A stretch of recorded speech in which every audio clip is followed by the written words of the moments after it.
the Spirit fullest control.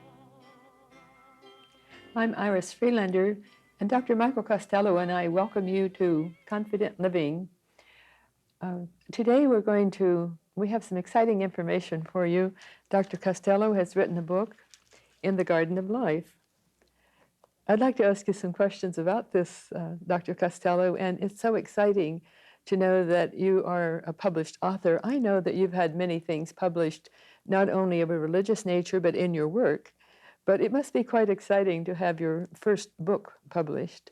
It is, and it's nice to see it finally in hardcover and have it available to people so that people who don't necessarily see us or aren't able to visit with us are able to see the teachings that we bring forth.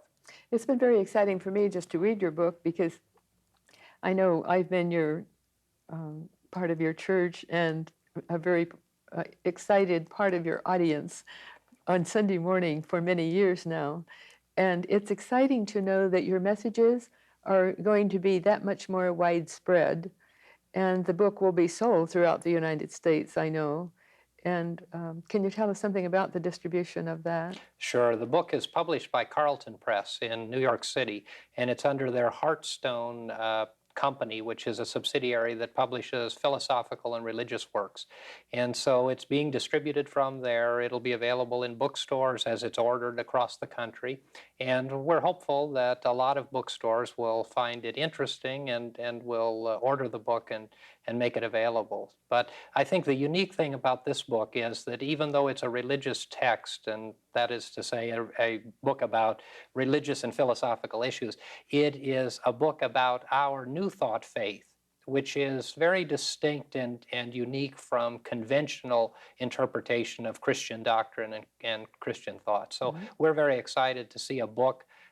Even though I'm the author of it, I'm excited as well to see a book on New Thought Christianity coming into the public and becoming available across the country. Yes, I find that very exciting, and I know that it's going to be exceptionally well accepted throughout the United States because everyone seems to be looking now for that which is inspirational, and the book certainly is that.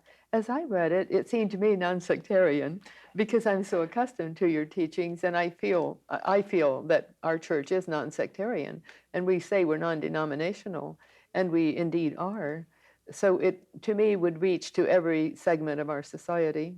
It was written that way, as are all of the talks that I give, and being non-sectarian and being inclusive of people of all faiths is tremendously important. At the same time, we still use Christian faith as a grounding for the teachings that we share. But I think that it's true that anyone could read the book, whether they're Christian or non-Christian, and gain insight from it, because the whole point of our whole ministry and message is to empower and strengthen people, not to judge them and not to create dogma or creed or theology. This is not a theological book, and it is purely a book that is designed to encourage people to take responsibility for their lives and to make the choices that are healthy and positive choices in dealing with the circumstances of their life. Well, I like that you chose various topics, and I don't know how you could ever decide which topics to choose for the book, but they varied, and they all gave a lift to the spirit. Mm-hmm. And through them all, as you read through, and anyone who reads the book will see it, there's that common thread of the importance of conditioning our mind and the way that we think about circumstances and situations, because it's just tremendously important for us to view the challenges of life and to view every circumstance and situation of life as an opportunity. It may not be the most pleasant opportunity, but it's an opportunity. And so often the challenges of our life create those opportunities that allow us to grow not only as persons in the human sense, but persons in the spiritual sense. Yes, and someone said to me about believing in reincarnation, well, it gives greater dignity to human life. Mm-hmm. And so I would like to say that your book, as it mentions the travails of life, gives greater dignity to the problems of life. And it shows us how it's normal to have these things happen in our lives. And it isn't such a horrible thing that happens. It's according to whether we make it horrible or whether we accept it with grace and loving God throughout, and knowing that these things are going to happen in our lives. And it's not something awful we've done, but rather it's a natural course of events. Right, and I think so often people of all faiths have different beliefs about why things happen in life. And so often, in my experience, we spend a tremendous amount of time in both religion and philosophy and psychology and in our individual lives of just daily living, trying to understand things that we really don't need to understand. Instead, what we need to do is to accept the reality of what has come to us and go through that experience. And in going through it, and in many cases we go through it alone, in other cases we go through it with people around us. And as we go through those experiences, then we are able to gain from it the insight that we need and the strength and the empowerment that comes from life. In our own circle of faith and belief in New Thought and in metaphysical philosophy, so many people want to deny that negative experiences happen, or they want to deny that a good person is going to have bad things happen. In other words, in New Thought, so often people will say, if your thoughts are attuned with right thinking or with the universal source, then and you live according to the teachings, then your life will be smooth and easy. And in fact, it will be smooth and easy in the midst of whatever comes into your life. On the other side, the traditional Christians very often believe that the painful or the negative experiences of life are some kind of retribution coming from God. And then again, on another side, the people of the Oriental faiths and traditions will often believe that it has something to do with something that was done in the past or some karmic law. All of those are valid ideas and thoughts, but they don't change the circumstance at all. And they don't invite us to get on with what we have to do, and that's dealing with life. Yeah, and it doesn't make those problems easier to bear when we think of them in that way. But the way you point out is that as we accept whatever happens with grace and then go on with our lives, they seem much less. They don't seem so horrendous because it's in our own, the horrendous part is in our own consciousness. And you have such a wonderful talent for being able to, in your Sunday morning services and in your book, to make this clear. And it makes life so much easier. It makes problems easier to bear. Well, and I think as people read the book or as people come to the church and we talk in our lectures, it's very important from my personal perspective to not talk about uh, uh, theology, and not talk about creed, and not talk about a lot of things that people get involved in spiritual movements and religious movements, but instead to talk about life. Yeah. Because I feel there are enough people talking about all of the other things, and there are a myriad of things that we can talk about and learn about and research, but not almost, every one of us, myself included, every one of us needs to get better and better at dealing with the reality of life. And I think so often we delude ourselves, and we delude ourselves in spiritual life and teaching because we get off on a tangent that is very superficial in some cases when we really need to get grounded in the reality that we have to be able to solve the problems of daily life. We have to be able to cope with daily life before we ever worry about even a personal relationship with God, or before we start worrying about our ability to be intuitive, or any number of things that we can develop that are personal interests and tastes that we have. But I think our fundamental role in ministry and in church is to empower people to deal with the everyday realities of paying the bills, having a job, having a family, relating to other people, making the world a better place. And that really needs to be the focus of what we do. And so that's the focus of what I talk about. I always try to talk about things that can really change people's lives for the good, and not change their lives by saying that everybody's life ought to be wonderful. Yes. I instead talking about basic issues that each of us need to face, and that we all need to face them together and teach each other how to face them so that we can deal with the problems of life. Yes, and also you seem to encourage people to not ask why, to not use energy in why, because God only knows why. And there are ever so many facets that create the answer to why. It's a myriad of answers. It's not just any one thing. And it's certainly, you point out so well that it's not any one bad thing anyone has done. It's just the course of life. And we wouldn't be here on this earth if we were not here to work through problems and to work through character faults or character growth, it would be the better term. And so certainly we're going to have unpleasant things happen, because how can we grow if we don't have the yin and the yang? Mhm. And we all have to accept the consequences of our own actions and the actions of everything that has preceded us and everything that touches our lives. And just as you said, there's no way for us to understand all of that. Life is so complex and so intertwined. I can't understand all of the things that you bring into our relationship as ministers and friends and in the church, and you can't understand all of the intricacies of my life. But with both of us, we bring a myriad of good things and bad things Yes. into life experience. And then if we compound that by another 5 people and another 50 people and another 100 people and another 500 people and another 1,000 people, it's impossible to sort that all out. And I don't think we need to be sorting it out and looking for the why, just as you said, but instead just accepting the fact that this condition has come, this circumstance and situation is here.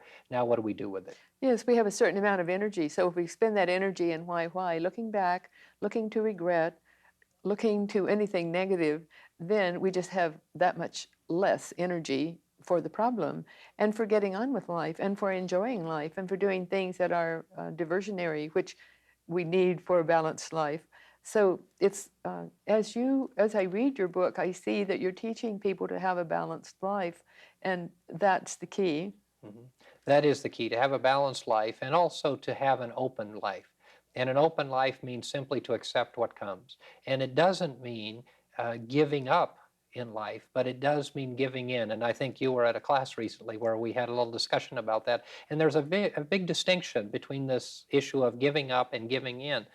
None of us need to give up, because when we do give up, we fold our hands or we wring our hands and we talk about, isn't it awful? And we begin to go down, down, down into deep depression or into other situations that are very negative for us. But if we are able to not give up in life, but to give in to life, and by giving in to life, we simply accept the fact that this is where we are. And now, what are we going to do? And as we connect with the power of God, and the grace of God, then we will be guided and directed in what it is that we are to do and how it is that we are to cope with the challenges that we have. And it doesn't mean that we'll be able to do the things that we want to do, but it will always mean that we'll do the things that we should do and that we must do. You've often used examples of people who are elderly, and yet all those elderly people have been very productive in their lives. And they've not only been productive, but they've taken the misfortune of life in their stride and gone on and accepted, this is part of my life. Mhm. And that's a wonderful example. Mhm. In the book, I speak about or write about a couple that I came to know that were just a wonderful elderly couple, and the wife had become very ill. It had multiple strokes and was in a nursing home for a very long time. And her husband was very concerned about his wife, obviously. But it was interesting to note how her life changed, obviously, his life changed, and the lives of all of those with whom they were intimate changed.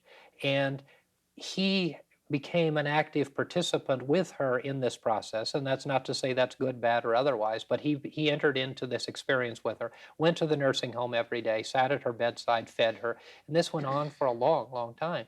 And as I wrote in the book, there passed a great deal of time from the time I saw them until he called me again when he expected that she was going to be passing away.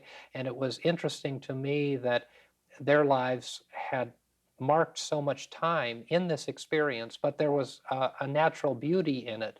And I think in the book, what I said was that her life is going to change and his life is going to change. And we don't know when and we don't know how and we don't know what's going to happen, but we do know that their lives are going to change because she's going to pass away. And he's going to either go on with his life or remain attached to her. And so all of these decisions that we make, either consciously or subconsciously, determine the quality and the fiber of our life. And in fact, there is no right or wrong to any of the responses. Yeah. There is only a response. And every one of us makes the response that we need to make. And I think that's very difficult in many circumstances for us to understand, that people can make wrong decisions, and those wrong decisions, or have wrong thoughts or error thoughts, and those decisions can be right for them at the time. And it is a normal evolutionary process that every one of us are moving through. And again, I don't know why. I don't think anyone knows the why of these situations, but I do know that all of us are evolving and all of us are moving through this experience of life. And it is an educational process, and it can be a positive and uplifting experience, but we have to constantly focus on that fact that it is an experience through which we're moving, and that we're always connected to God in this process.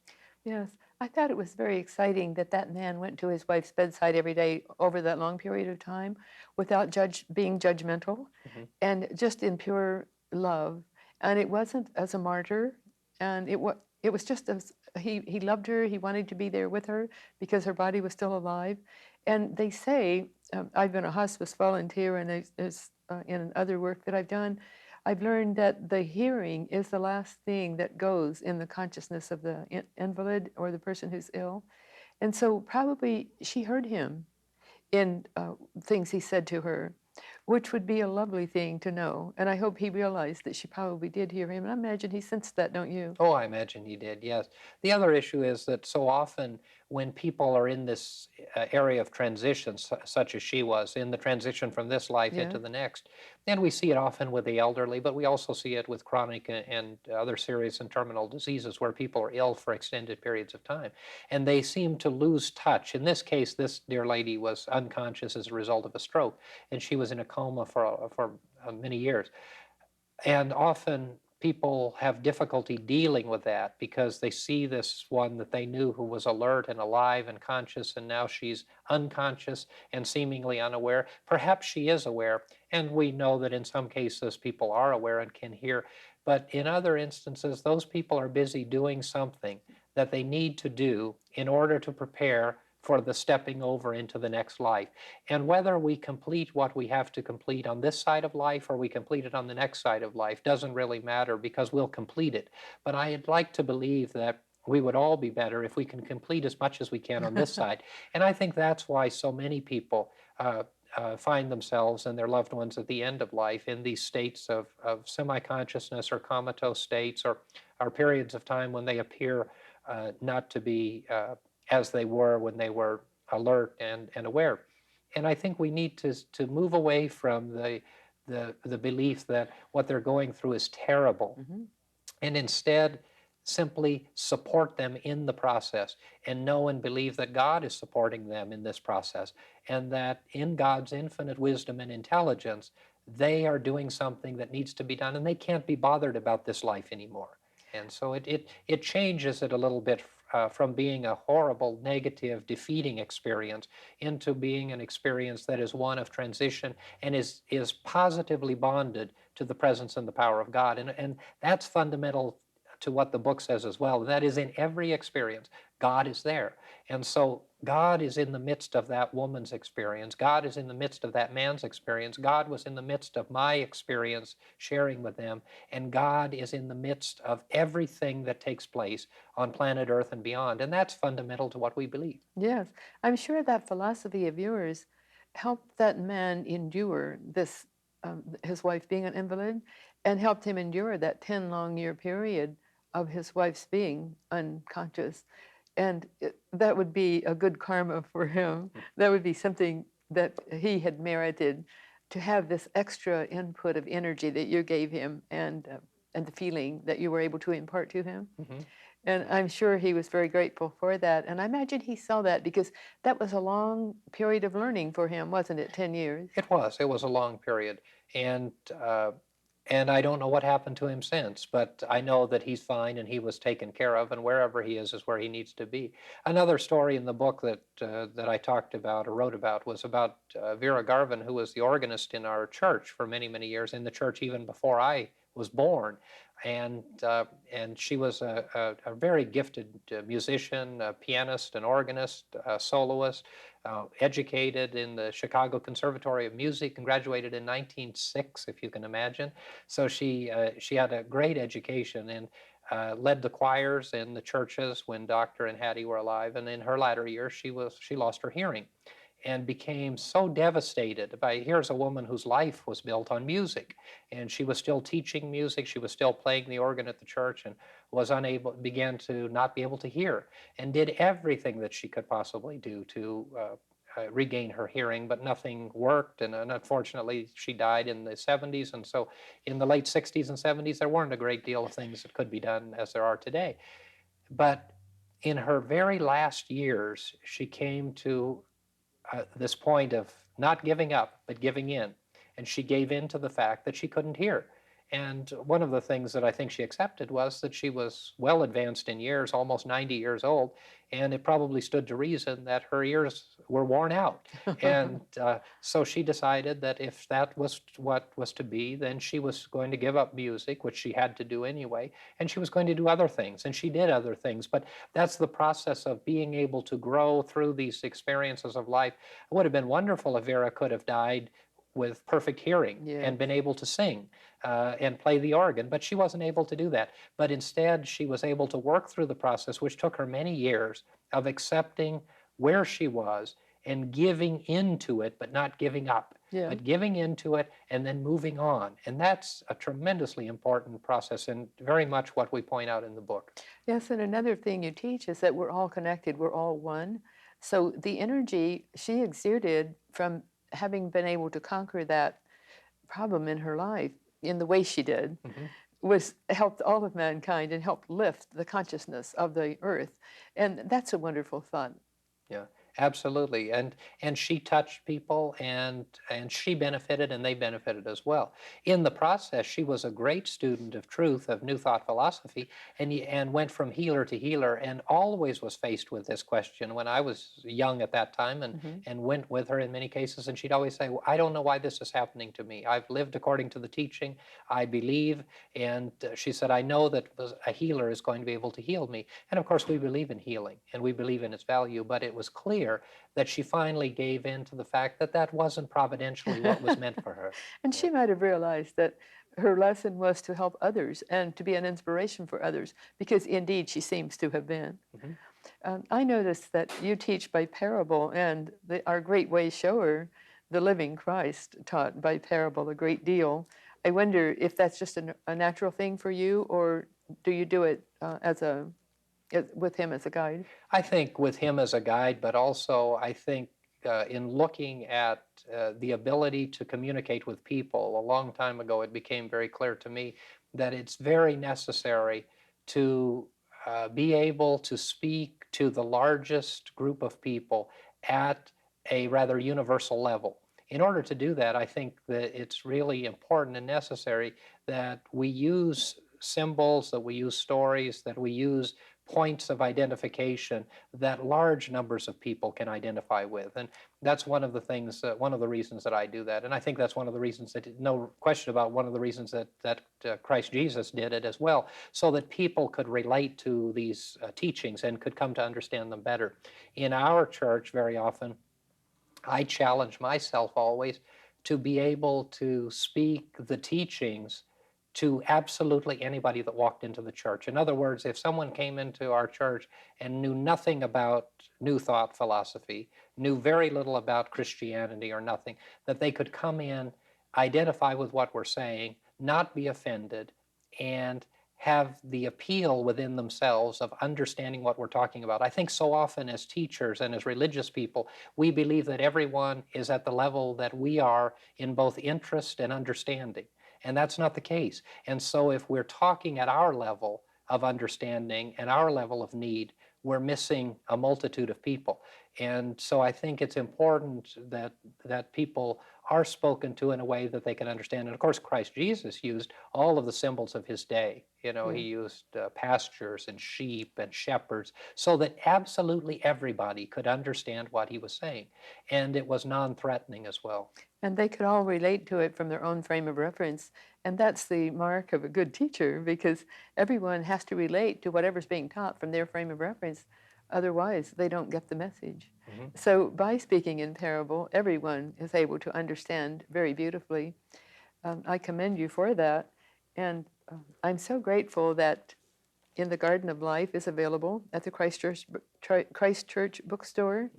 And also, I understand that because it's just now on the market, if people ask for it at any bookstore, then the person, that store would be more able to get it for them. Is that correct? That's correct. Anyone can, it is published, as we said earlier in the program, by Carleton Press in New York. And really all anyone needs is the title or the author or the publisher, and any bookstore anywhere in the country can order it. And in many cases, if a bookstore doesn't order it to stock it, they can order it for an individual, or will order it for an individual. So it's available across the country.